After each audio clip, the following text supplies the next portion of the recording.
A lo mejor esa es una de las anécdotas de vida que yo tengo.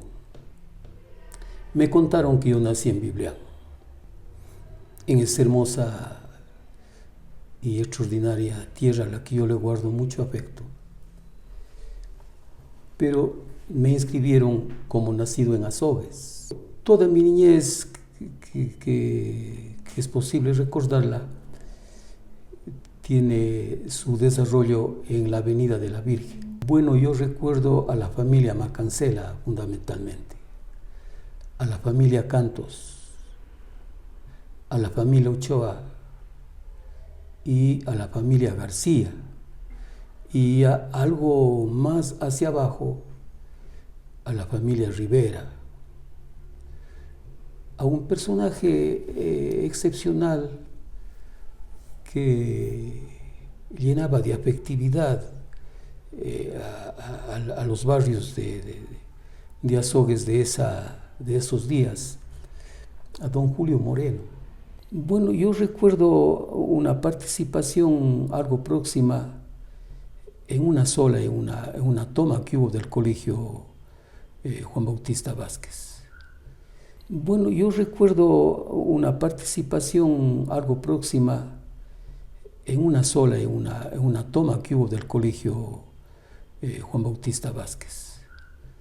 ¿Cuál fue su primer caso como abogado en ejercicio profesional?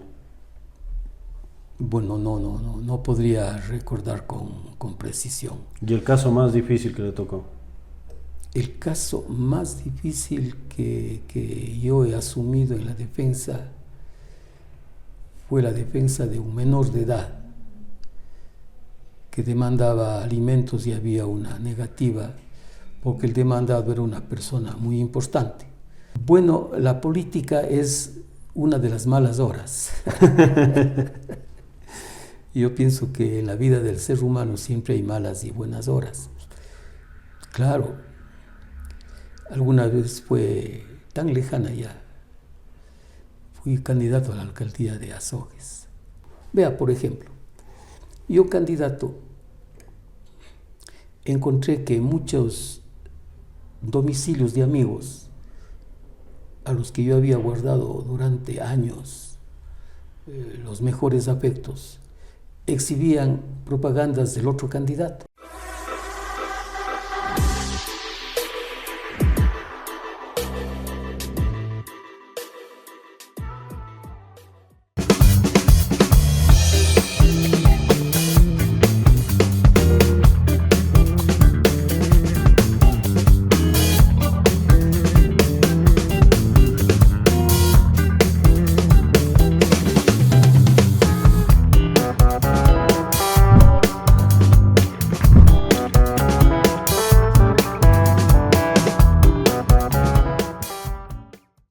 A todas las personas que se conectan con Ecos del Cañar, bienvenidos a un programa más del Otro Perfil. En esta oportunidad contamos con la participación del doctor Eduardo Crespo Román, exdirector de la Casa de la Cultura Núcleo del Cañar, exdocente y también destacado ciudadano, gestor cultural también en varios espacios. Doctor, bienvenido, muchísimas gracias por estar con nosotros.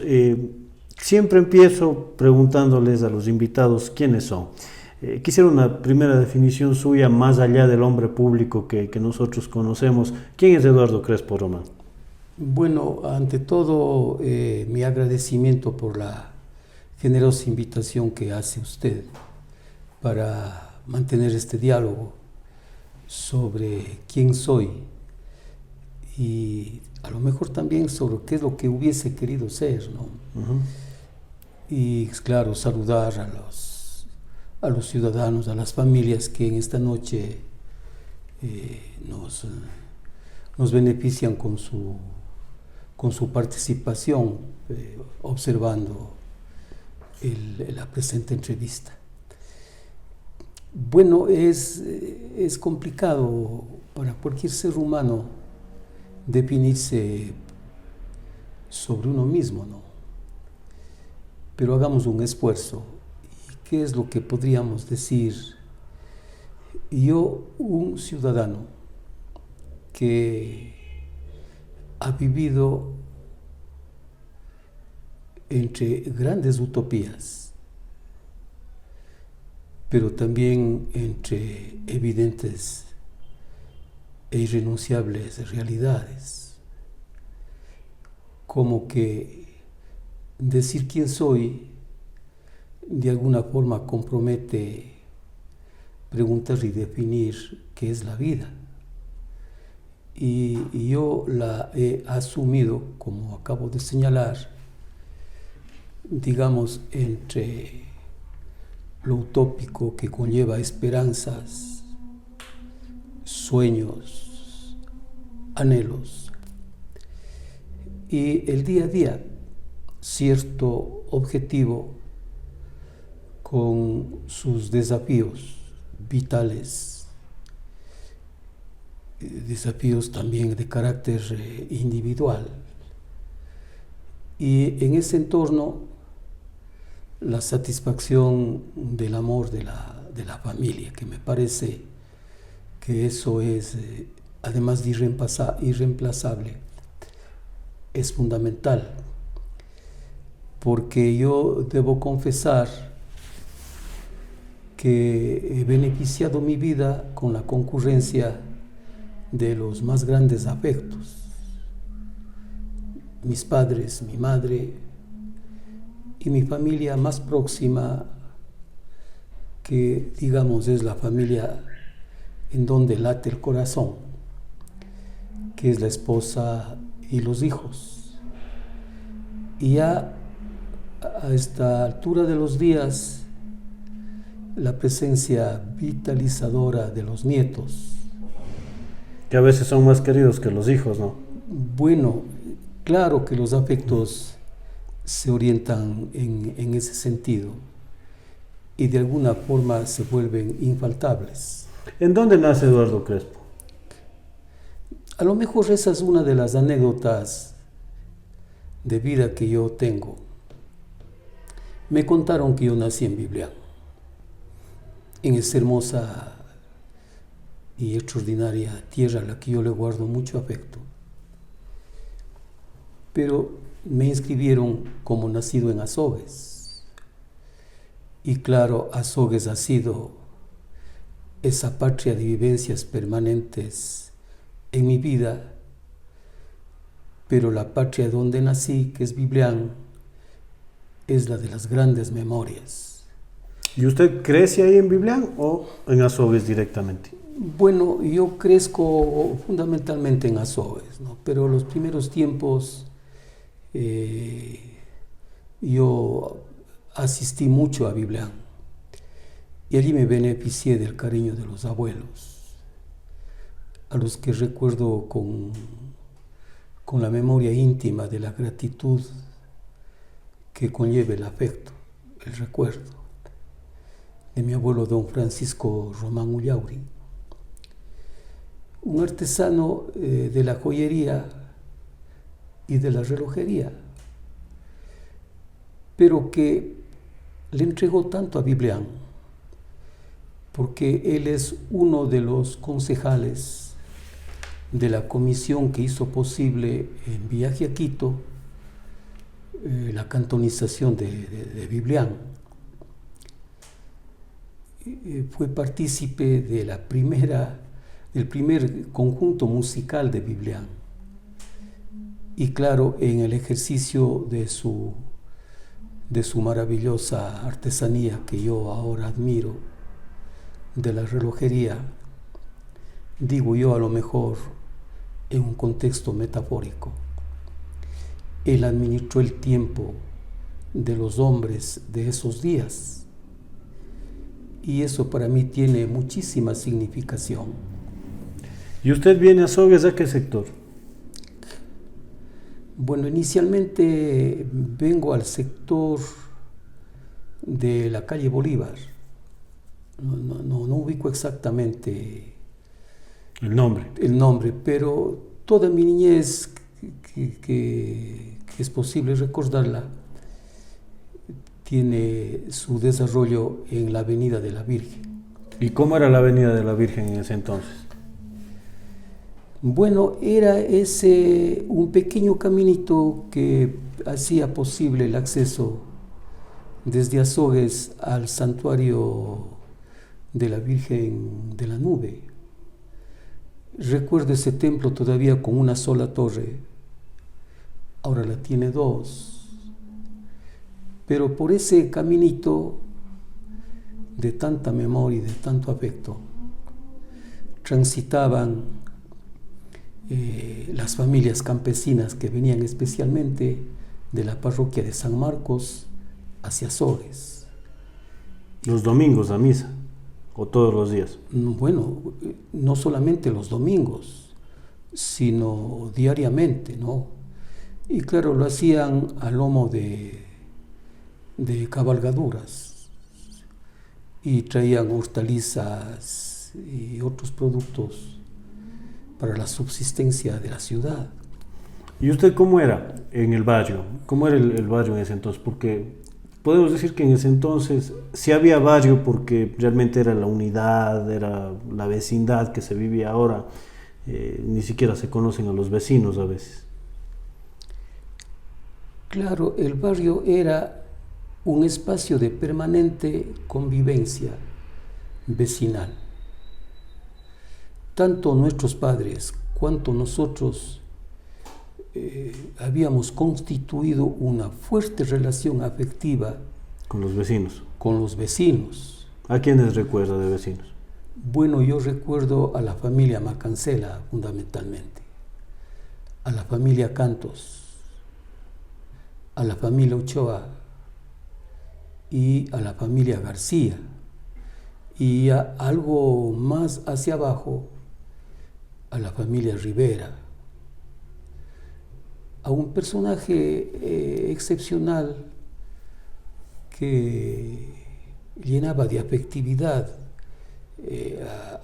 a los barrios de Azogues de esos días, a don Julio Moreno, que tuvo la iniciativa de levantar un verdadero altar en su domicilio por la advocación de un Cristo, que no recuerdo bien, pero él era el que convocaba muchas fiestas barriales populares.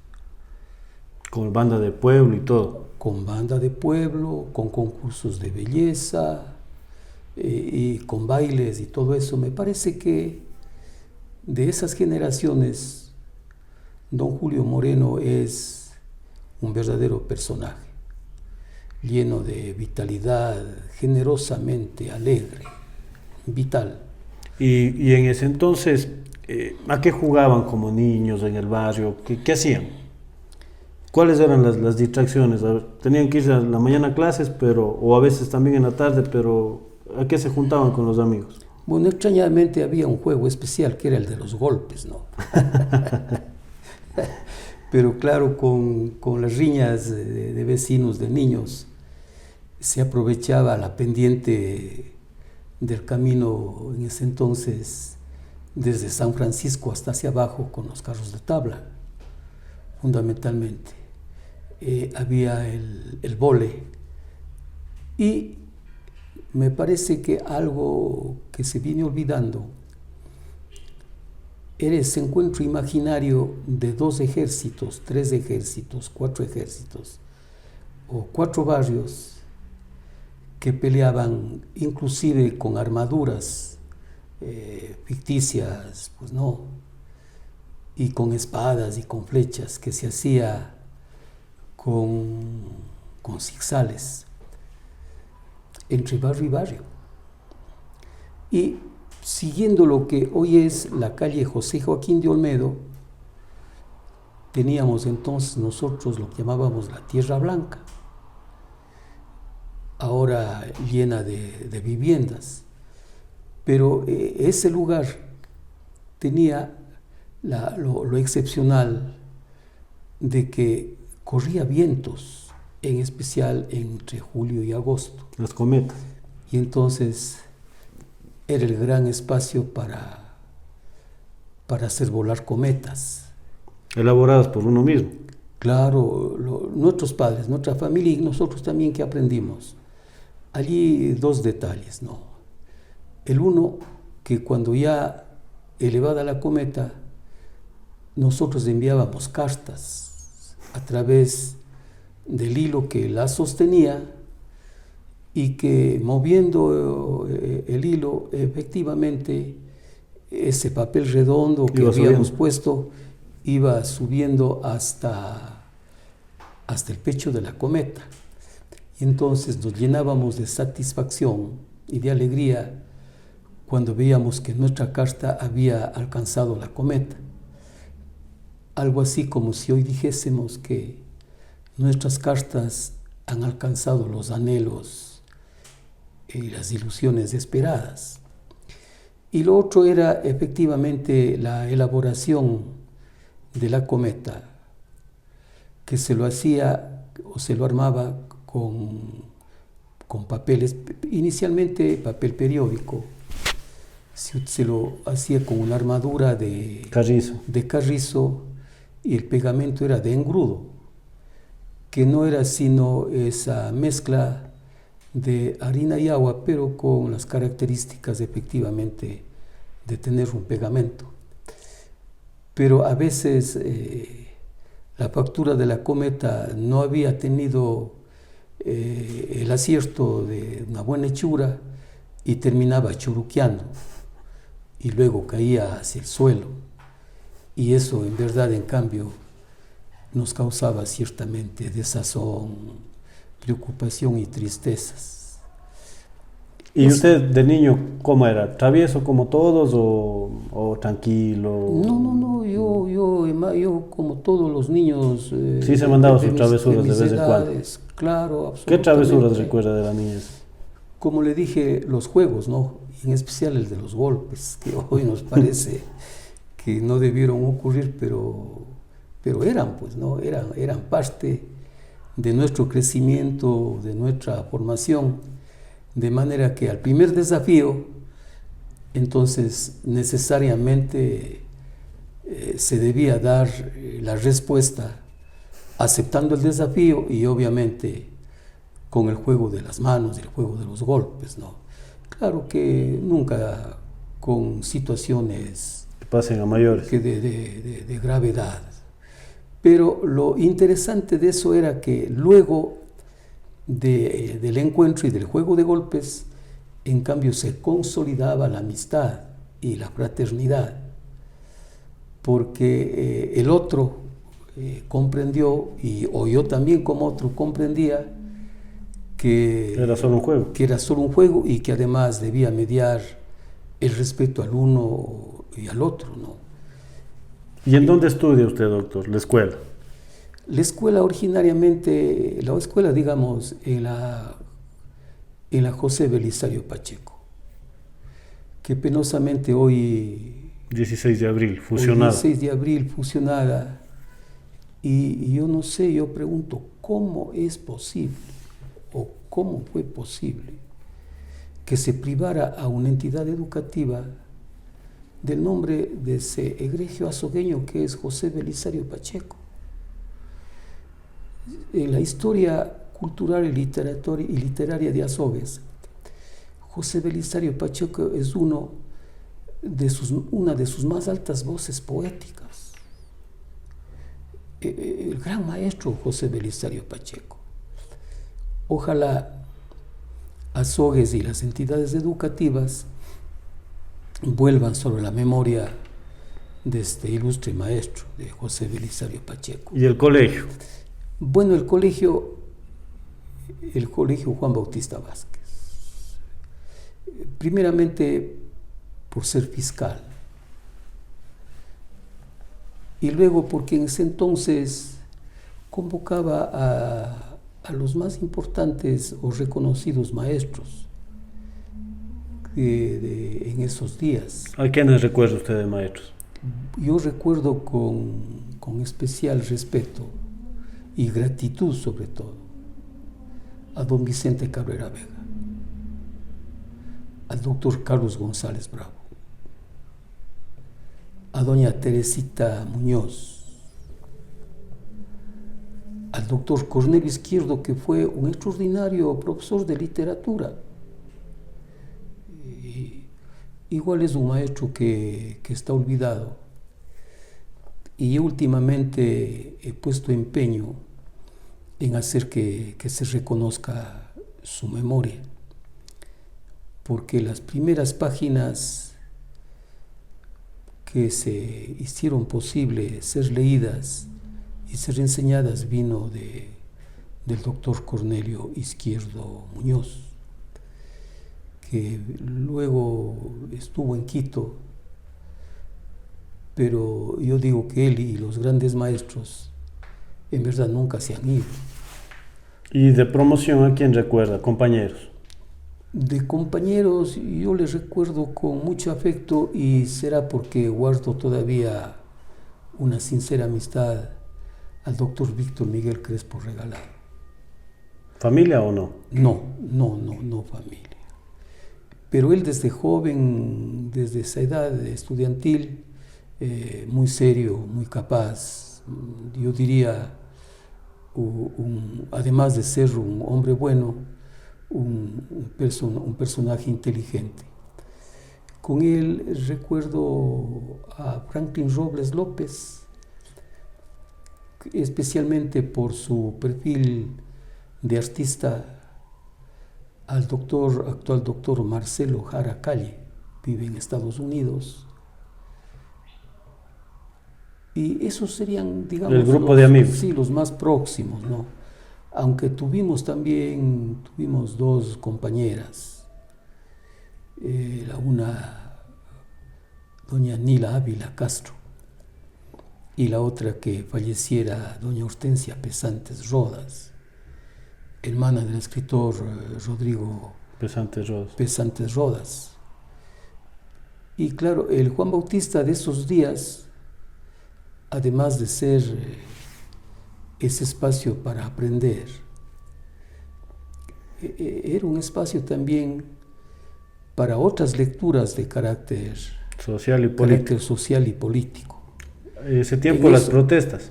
Pero en eso yo recuerdo como un maestro orientador al maestro Amadeo Ortega, Carlos Amadeo Ortega, con una formación liberal, de libre pensador del gran maestro. Recuerdo, por ejemplo, en una de sus clases, el acontecimiento que refería de la coronación de Napoleón Bonaparte. Y entonces decía que Napoleón Bonaparte, al momento de la coronación como emperador, tomó por sí mismo la corona que le consagraba como emperador y no dejó que lo hiciera el Papa. Y entonces él se ufanaba y decía, allí estaba la gran diferencia de siglos de pensamiento, porque por primera vez ahora comprendo de mejor forma el mensaje de él, porque por primera vez era el Estado el que asumía la soberanía de poder manejarse, al margen del poder religioso. Y eso en mi vida ha tenido una enorme significación y orientación, porque la memoria y las lecciones del doctor Carlos Amadeo Ortega Pozo sembró hondamente. Yo pienso que no solamente en mi persona, sino en muchos estudiantes de algunas generaciones. Pero usted en el colegio, ¿centrado solamente a los estudios o también participaba de lo que pasaba afuera, protestas, reclamos también que siempre hacía Juan Bautista, por lo que se ha caracterizado? Bueno, yo recuerdo una participación algo próxima en una toma que hubo del colegio Juan Bautista Vázquez. Y en lo demás hemos mantenido mejor desde otra forma de reclamo, ¿no? Habíamos formado en ese entonces, recuerdo mejor, un grupo cultural, literario, y que tenía otros compromisos de vida. O sea, usted desde joven ha pegado a las letras, a la lectura, a Bueno, todo sí. el tema cultural. Bueno, sí, a la cultural, pero también al ejercicio político, sino que yo he tratado de que se tenga un equilibrio entre lo uno y lo otro. ¿Y qué le motiva ese apego cultural? ¿Qué le motiva a la lectura, a escribir, a formar este club, por ejemplo, en el colegio? Bueno, allí teníamos, yo siempre me he beneficiado de la abuela materna, de doña Eufrasia Trelles Flores, que es o fue una de las primeras maestras de la provincia. Ella era profesora rural en el sector, en la actual parroquia de San Miguel de Porotos, y era profesora de una comunidad de indígena que se llamaba Xorchán. Y entonces ella nos facilitaba las lecturas de los libros de la escuela de ese entonces, ¿no? Y eso despertó mucho nuestro interés, en definitiva, por la lectura, y a través de la lectura hacer posible alguna creación de carácter literario o simplemente de ideas y de pensamiento, ¿cierto? ¿Y en la universidad, cómo se inclina la carrera de Derecho? Bueno, en la universidad yo mantuve una intensa actividad política. ¿Pero cómo se inclina a Derecho? Siempre estuvimos en el área de las humanidades, en el área de las ciencias sociales, que era como un objetivo nuestro, ¿no? de alcanzarlo. Pero no fue solamente la abogacía, sino que también cursamos la Facultad de Filosofía y Letras en la Universidad de Cuenca. O sea, usted estudió 2 carreras. Y yo estudié 2 carreras. Me titulé en la una de abogado y doctor en jurisprudencia, y lo otro hasta hoy está pendiente de titular. Pero mantuve los cursos normales en la Facultad de Filosofía, y desde ahí guardo especial amistad, memoria, por ejemplo, con el escritor Jorge Dávila Vázquez. Y la universidad me parece que es el proceso y el estado de tiempo que definitivamente cierra la madurez del ser humano. ¿Y por qué dice que mantuvo una intensa actividad política? En las elecciones estudiantiles, recuerdo, por ejemplo, con el doctor Diego Delgado Jara, alcanzamos... Fue diputado él después, ¿no? Sí, diputado, víctima de la persecución política de ese entonces. Febres Cordero. De Pérez Cordero. Diego había llegado a la presidencia de la Nación Escuela de Derecho, yo fui su vicepresidente. Entonces eso motivó. Era la época en la que en la universidad hubieron fundamentalmente 2 tendencias políticas, perdón, 3. El pensamiento, el movimiento socialista, el pensamiento maoísta ortodoxo, y el Partido Comunista y el comunismo. El socialismo, bueno, quienes habíamos hecho lecturas ya para ese entonces del pensamiento de los grandes socialistas fundadores del Ecuador. El maoísmo, que estaba representado por el movimiento que se llamaba MIU, Movimiento de Izquierda Universitario, y del Partido Comunista, a lo que se llamaban los cabezones. Pero los 3 juntos construyen el perfil de la universidad militante de la década de los años 70 y 80, ¿no? Una universidad que con el desarrollo de la academia tuvo una intensa actividad en la vida política y social del Ecuador. ¿Y usted participaba de las campañas entonces y también Bueno, de los movimientos sociales en ese entonces? Bueno, participábamos de las movilizaciones que organizaba la universidad. ¿Pero de frente o como organizador o atrás empujando? Bueno, había ahí una limitación que era, yo vivía en Azogues, ¿no? Uh-huh. Y se nos hacía muy, muy complejo permanecer Mucho tiempo allá. mucho tiempo, pero aún así existía una actividad importante que se llamaba de promoción comunitaria. Y entonces allí sí participamos activamente en la formación de organizaciones sociales de algunas parroquias de Cuenca. Y ya con la licenciatura me correspondió ejercer la organización y defensa de algunos sindicatos de la ciudad de Cuenca, que eso iban de alguna forma modelando. Y la presencia en las protestas, en las manifestaciones organizadas por la universidad, en ese entonces, como se dice comúnmente, era cosa seria, ¿no? El ejército, las agresiones que van y vienen. ¿Usted también participaba de eso? ¿Lanzaba piedras? Pero claro, y todos los estudiantes mismos como que teníamos ese compromiso de asistir con la Universidad de Cuenca al reclamo frente a los gobiernos de ese entonces, ¿no? Y claro, los gobiernos respondían con durísimas represiones físicas. ¿Y cómo era el trajinar entre Cuenca y Azogues? ¿Todos los días?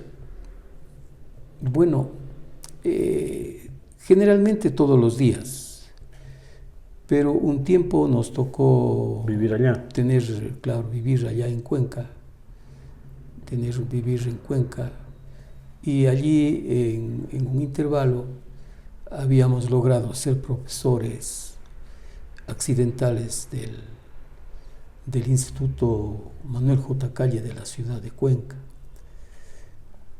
En esa docencia, que fue ciertamente breve, pero eso en cambio también marcó en mí el interés por el profesorado, por el ejercicio de la docencia, porque desde ese lejano día, y a lo mejor hasta hoy comprendí, que la docencia tiene la virtud de hacer posible la orientación en la formación del ser humano. O sea, usted en un tiempo trabajaba y estudiaba. Así fue. Claro, trabajábamos y estudiábamos. Y termina de estudiar y se dedica ya a las organizaciones sociales que usted indica. No, bueno, mientras éramos estudiantes. Porque una vez que concluí la abogacía, entonces me correspondió asumir, precisamente por la experiencia en esa actividad de formación social, asumir la dirección regional de promoción social de Chimborazo y Tungurahua. Entonces hubo un concurso nacional, se presentaron las carpetas y luego se me hizo saber que incidió en la elección a mi persona la experiencia de haber trabajado en el área social. Y entonces debimos mantener nuestro domicilio, vivir en Riobamba, junto con mi esposa, en el ejercicio de esta importante función. ¿Ese fue su primer trabajo ya luego de estudiar? No, el primer trabajo fue lo que hoy sería la dirección del Departamento de Cultura del municipio. De Azogues. De Azogues, sí. Luego estuvimos en Riobamba. ¿Y cómo se da la vinculación al municipio de Azogues? A través por la actividad cultural que ya para ese entonces teníamos, pues no, manteníamos. ¿En la alcaldía de quién? De Edgar Ávila Castro. Sí, en la alcaldía de él, sí. Allí hicimos posible las primeras publicaciones un mimeógrafo que tenía la municipalidad. Convocamos a un primer concurso, recuerdo, provincial de poesía. Todavía guardamos esas publicaciones un tanto elementales en papel periódico. He levantado los textos en máquinas de escribir y no más, pues no. Pero bueno, y habíamos hecho, publicamos dos revistas o dos publicaciones. Ese fue su primer trabajo, de ahí en Riobamba. Sí, de allí estuvimos en Riobamba. ¿Cuánto tiempo pasó en Riobamba? 3 años. Allí tuvimos la experiencia, en cambio, de trabajar en los sectores indígenas, en especial en la zona tan pobre de Chimborazo como era la zona de Licto y la zona de San Andrés. El ejercicio de nuestra función pública en Licto igual nos dio mucha enseñanza, porque allí pude ver con objetividad la angustiosa situación de los sectores indígenas. En el caso de Licto, herederos de los abusos, de las arbitrariedades, de los grandes hacendados de Chimborazo y de latifundio. ¿Qué tal? Recuerdo siempre en ese ejercicio una forma de medida y de comercialización que se llamaba el echado, que se realizaba simplemente el campesino indígena que producía especialmente cebada y trigo, entonces lo ponía a la venta de los compradores, pero sin ninguna medida, justamente echaba o lanzaba lo que caiga. En el piso, lo que caiga.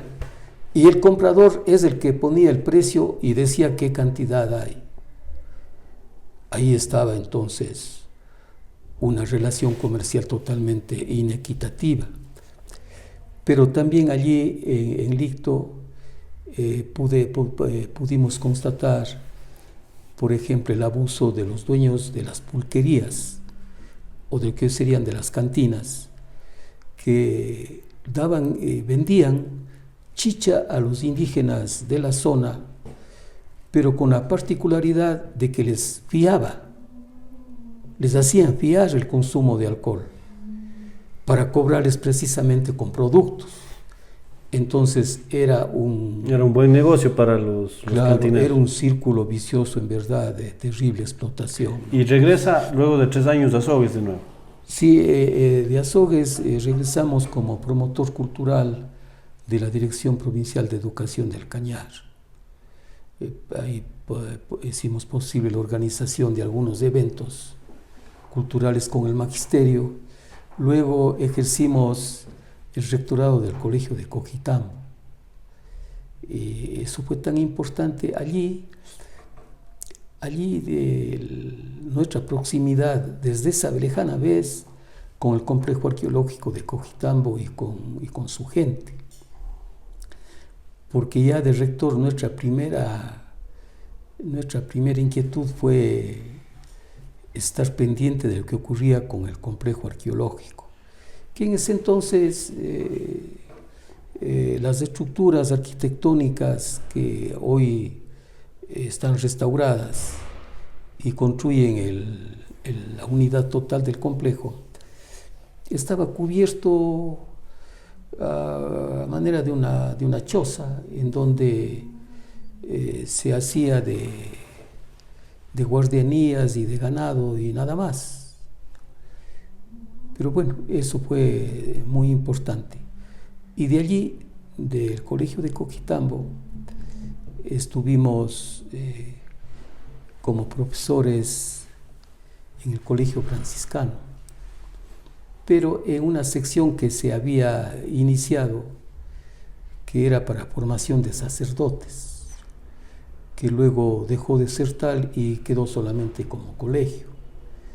Y eso fue tan importante para mí, porque recuerdo se me encargó 2 importantes materias, que era una teología moral que era tan complicada de asumirla y desarrollarla, y la otra era el pensamiento de la escolástica, o sea, de los padres de la patrística y de los padres de la iglesia. Pero tuvo una corta existencia el seminario franciscano, pero avanzaron a ordenarse, me parece que tres o cuatro franciscanos, ¿no? Con uno de ellos a veces todavía guardamos alguna relación, algún contacto. ¿Y es de Quiriazogues? No, ellos son de Ibarra, eran del norte, norteños. Pero bueno, y me hizo un obsequio especial, recuerdo, hace algunos años, el cuaderno de la materia de teología moral. Los apuntes de él. Los apuntes de él, y claro que eran las clases que yo había. ¿Y de ahí pasa a dónde? Al Colegio Técnico Luis Rogerio González. Colegio Luis Rogerio González. Y claro, ya en esos días asumimos la presidencia de la Casa de la Cultura, asumimos la presidencia de la Comisión del Castillo de Ingapirca, y en ejercicio de esas actividades culturales hemos mantenido un quehacer permanente en el área Pero cultural. O sea, se gradúa y directamente se vincula a actividades relacionadas a la cultura, al tema de desarrollo social con comunidades. Claro, pero el tema de la profesión libre no. No, sí, igual lo hemos desarrollado.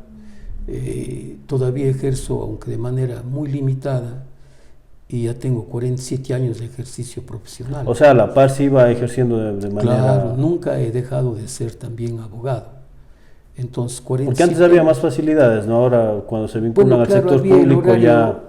Había el horario de 20 horas semanales, entonces se asistía como profesor o docente 2 o 3 horas en la mañana, en cada mañana, a veces 4, y quedaba libre eso, ¿no? Y ahí hemos estado, ¿no? En el ejercicio profesional y claro, también en el ejercicio ¿Cuál cultural. fue su primer caso como abogado en ejercicio profesional? Bueno, no podría recordar con precisión. ¿Y el caso más difícil que le tocó?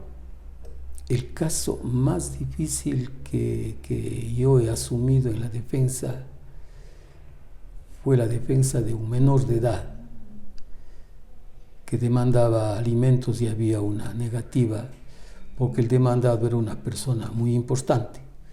Y acudieron donde mí precisamente para buscar una defensa que equilibre con el poder del demandado. Pero en esta parte yo quiero también señalar, yo siempre ejercí el periodismo especialmente cultural, y con el periodismo cultural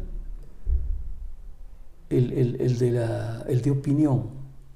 Siempre estamos recordando que hemos entregado nuestro aporte, por ejemplo, como editorialista por más de 20 años al semanario El Heraldo, tanto en la administración y propiedad del doctor Luis Carpio, que me confió la subdirección del Heraldo, como hasta estos días. Y entonces ejercer el periodismo cultural o ejercer el periodismo de opinión, que es extraordinario, que es maravilloso, me ha permitido en cambio estar cerca, estudiar, conocer, percibir las necesidades de la ciudad, de la provincia y del país. Y sumando todo eso, soy el ciudadano común que espera continuar sirviéndole al país, ya desde la cultura, ya desde el periodismo, y claro, continuar beneficiándome de los afectos de mi madre, que ha cumplido 101 años, y de mi familia, de mi esposa, de mis hijos y de mis nietos. ¿Y la política le picó después de la universidad también? Bueno, la política es una de las malas horas. Yo pienso que en la vida del ser humano siempre hay malas y buenas horas. Claro, alguna vez fue tan lejana ya. Fui candidato a la alcaldía de Azogues. ¿Y qué tal esa experiencia? Yo digo, contrariamente a lo que se pueda decir, que no tuve el triunfo electoral por motivos que no es el caso analizar,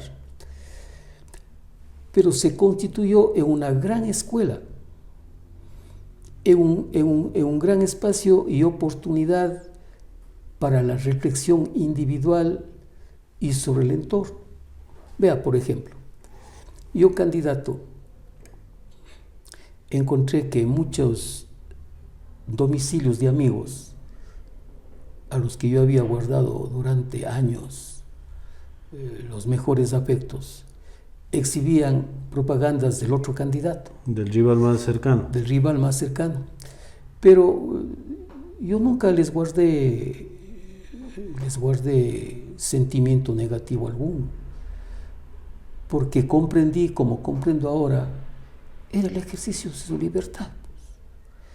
Y una manera precisamente de expresar mi respeto hacia la amistad que yo tenía con ellos era respetando sus convicciones políticas. Porque luego de la campaña electoral hemos vuelto a ser los amigos de siempre, de la convocatoria a situaciones personales, en fin, y además esa es la vida que tiene esas aproximaciones y también esas distancias. Y la gran lección de la política a mí me parece, ahora lo veo con mayor claridad tal vez, siguiendo las lecturas de Montesquieu, que la política no debe ser en sí mismo un fin, sino un medio para hacer posible la participación, el aporte en la construcción de las libertades individuales y de sociedades más justas y equitativas. ¿Fue la única vez que participó como candidato? Sí, claro. Es que no tenía sentido volver a intentar. Volver a ser candidato, pues, ¿no es cierto? Inicialmente sí tuve un sentimiento de reclamo a la ciudad, porque fue candidatura a la alcaldía, porque para esos tiempos yo ya le había servido. Pero luego también asumí que Azogues, como toda sociedad, debe expresarse democráticamente, ¿no? Y lo hizo. Y de alguna forma mejor esa situación electoral tan pasajera me permitió consolidarme como una persona con compromisos, con otras actividades igualmente importantes como fuera la cultura y también el periodismo. ¿Y qué le lleva a la Casa de la Cultura? ¿Fue antes o después de la política la Casa de la Cultura? Antes. Antes. Ahí se gestó un movimiento para ese entonces de jóvenes que hacíamos cultura para alcanzar una renovación de las estructuras de la Casa de la Cultura de ese entonces, ¿no?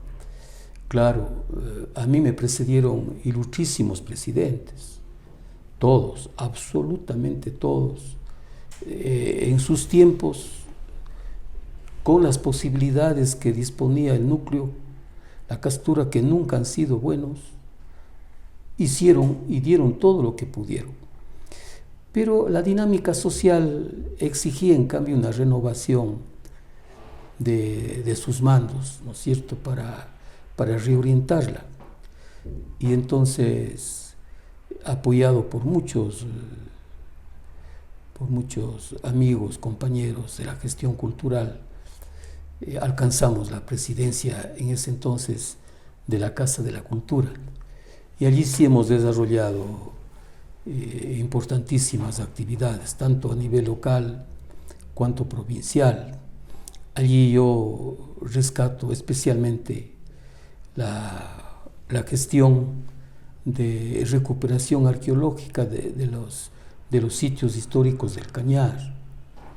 Participamos intensamente y promovimos la restauración del complejo arqueológico de Coquitambo, la restauración del complejo arqueológico de Xin en Taday, que penosamente hoy está olvidado, ¿no es cierto? Hicimos posible nuevas excavaciones y actividades de restauración en los complejos de Coyoctor, y también tuvimos especial interés para que se realice un estudio sobre la laguna de Culebrillas, porque siempre se la venía diciendo la sagrada laguna de Culebrillas, pero no se sabía por qué. Pero en verdad no se tenía la prueba objetiva que ratifique esa sacralidad del sitio, ¿no es cierto? Aunque claro, el río Culebrillas, que tiene meandros, ¿no es cierto?, en forma de culebra, ya justifican el nombre. Entonces, en un periodo de investigación subacuática, se lograron determinar la existencia, en especial de un aríbalo de factura tardía inca. Pero ese aríbalo, eso sí se ha demostrado que tenía un carácter de ofrenda. Entonces, en alguna vez se realizó ofrenda, y si se realizó una, debieron realizarse algunas ofrendas a Culebrillas, ¿no es cierto? Entonces, allí sí está la prueba. ¿Cuántos periodos fue director o presidente de la Casa de la Cultura? Yo fui presidente por 3 oportunidades. Entonces, le decía que lo que yo rescato es esto en el campo de la arqueología y de la cultura. Hicimos posible la realización de los encuentros nacionales de antropología y arqueología, que convocó en ese entonces a los más importantes arqueólogos e historiadores del país. Ventajosamente logramos guardar esa actividad en la publicación de las memorias correspondientes. Y luego con la fiesta del maíz. Con la fiesta, no, eso es posterior. Habíamos logrado implementar en la Casa de la Cultura, digamos, dotarle de lo básico. Entonces hicimos posible la implementación del departamento de audiovisuales, hicimos posible la implementación de todo un sistema completo de grabaciones. Y algo que siempre me ha llenado de satisfacción fue la implementación de la sala del Museo Antropológico, que penosamente y preocupantemente es la única que existe en la ciudad. Pero me alegra, ¿por qué? Porque por ese museo que logramos hacer, con la concurrencia tan activa y generosa del historiador Francisco Álvarez y de la funcionaria de la Casa de la Cultura, la licenciada Olguita Romero Argudo, ¿no? Gracias a eso, Azogues puede mostrarle, y le ha mostrado durante tantos años, su cultura en el aspecto antropológico y humano. Y claro, entonces con la sala de exposiciones también que pudimos actualizarla, hicimos posible la adquisición de todo un sistema de impresión a través de offset. La primera offset que tuvo la Casa de la Cultura es la que nosotros avanzamos a adquirirla. Y allí se imprimieron muchísimos, más de 100 libros. De entre ellos, rescato especialmente una serie que habíamos creado de los 100 mejores escritores del Cañar. Y entonces se recuperaron obras, o se hicieron publicaciones, revisiones de obras fundamentales. Usted también es escritor. ¿Cuál fue el primer libro que escribió? Bueno, el primer libro que hemos escrito, inicialmente yo diría que las primeras publicaciones, ¿no es cierto? Fue un conjunto de poesías que lo hicimos en un pequeño cuadernito a través de la construcción del Grupo Cultural Ahora, que reunía a escritores jóvenes en ese entonces, pues no, el doctor César Hipólito Izquierdo, el doctor Jorge Beltrán, que con satisfacción veo acaba de publicar un libro de poesía maravilloso, extraordinario, y siempre con la orientación, el impulso de Jorge Mogrovejo Calle, del maestro Jorge Mogrovejo Calle.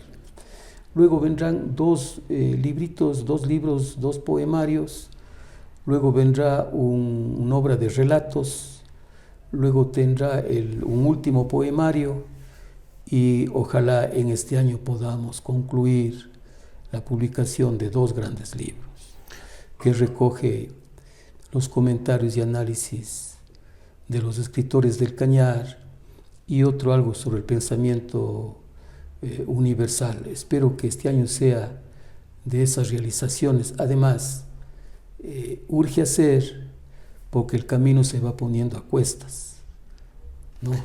Doctor, ¿y de profesor cómo era? Bueno, de profesor yo no puedo decir cómo era. Habría que ojalá alguna vez preguntarle a los alumnos. ¿A quiénes recuerda? Bueno, no, es que fueron tantos, ¿no es cierto?, que no me es posible recordar, pero sí podría recordar cuando fui docente en la Universidad José Peralta, cuando se instituyó la Escuela de Derecho de la Universidad José Peralta, que fue eliminada en la época del gobierno de Rafael Correa, que le eliminó para dar paso a las universidades del Estado, entre ellas a la UNAE. De manera que también hemos estado en la docencia universitaria. Pero todo esto es una gran lección que yo lo tomo en el sentido de que siempre está por hacerse y por aprender las cosas, que nunca está hecho absolutamente nada, que siempre es un principio, un comenzar. Y hacia allá va una de mis últimas preguntas, doctor. ¿Se siente realizado ya con todo lo que ha hecho? Yo digo que todavía no. ¿Qué le falta? Está mucho por construir, está mucho por terminar. Esas publicaciones, ¿y qué me falta a mí? Seguir viviendo, para seguir tras las utopías sociales, las utopías humanas, la utopía entendida como un objetivo por alcanzar, ¿no? Y yo todavía tengo objetivos por alcanzar. Y ahí entiendo con mayor razón esos grandes pensamientos universales como el que acabo de decir. Todo es otra vez el principio. Nada está concluido. Y claro, espero que en esta marcha por seguir en utopías me acompañe la familia, la esposa, los hijos y ahora los nietos. Le dejo en sus palabras finales, doctor, ¿cómo se ha sentido? Bueno, yo grato con usted. Me ha dado la oportunidad de hacer algunas confesiones. Y grato con este medio de comunicación que ha penetrado hondamente en el sentimiento y en las necesidades de la comunidad. Y satisfecho por haber podido decir que todavía tengo muchas utopías por construir y conquistar y que espero la compañía de las personas de las que yo más quiero, mi madre que todavía vive y mi familia. Muchísimas gracias al doctor Eduardo Crespo Román, muchísimas gracias a todos ustedes, que tengan una muy buena noche, nos vemos la próxima semana.